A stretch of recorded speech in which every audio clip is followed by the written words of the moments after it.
Man quotidien d'aujourd'hui, mardi 18 juin 2024. Thème: des larmes pour des pertes inévitables. Des larmes pour des pertes inévitables. Thèse de lecture, Hébreux chapitre 12. Hébreux chapitre 12, nous à partir du verset 14 jusqu'au verset 17. Recherchez la paix avec tous et la sanctification sans laquelle personne ne verra le Seigneur.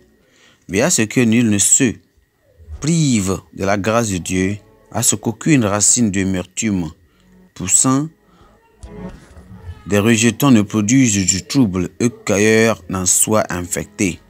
À ce qu'il n'y ait ni impudique, ni profane, comme Ésaü, qui, pour un mieux, vendit son droit d'aînesse.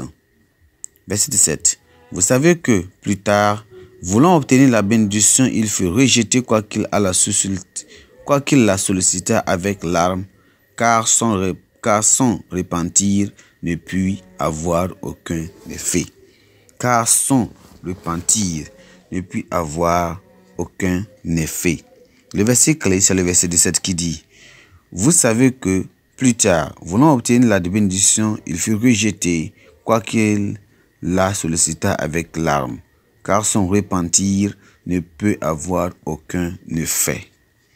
Gloire à Dieu.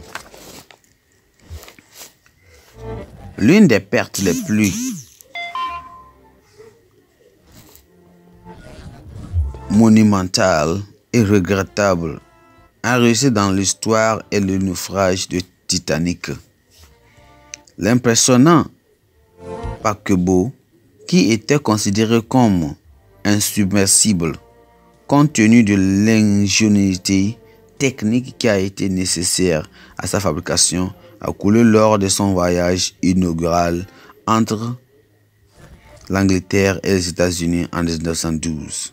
Peut-être en raison de leur confiance dans les capacités du navire, l'équipage a une nuit ignoré les avertissements des icebergs qui se trouvaient sur leur passage. Ils ont fait avancer le navire jusqu'à ce qu'il heurte un iceberg, ce qui a entraîné son naufrage et la mort de 1517 personnes. Imaginez le degré de regret que l'équipage de Titanic aurait vécu toute sa vie s'il avait réussi à sortir de cette épave.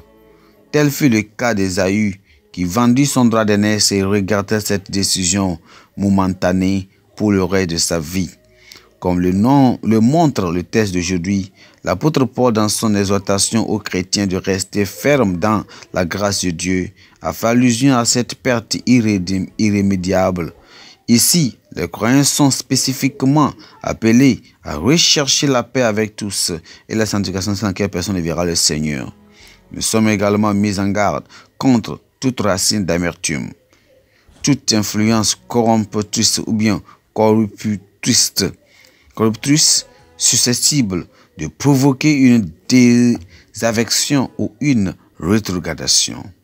Tout acte d'immoralité parmi les chrétiens est ici comparé à la terrible décision d'Ésaïe, dans le sens où mépriser les grandes perspectives de vie éternelle et les privilèges du royaume en raison d'une satisfaction momentanée équivaut à un blasphème.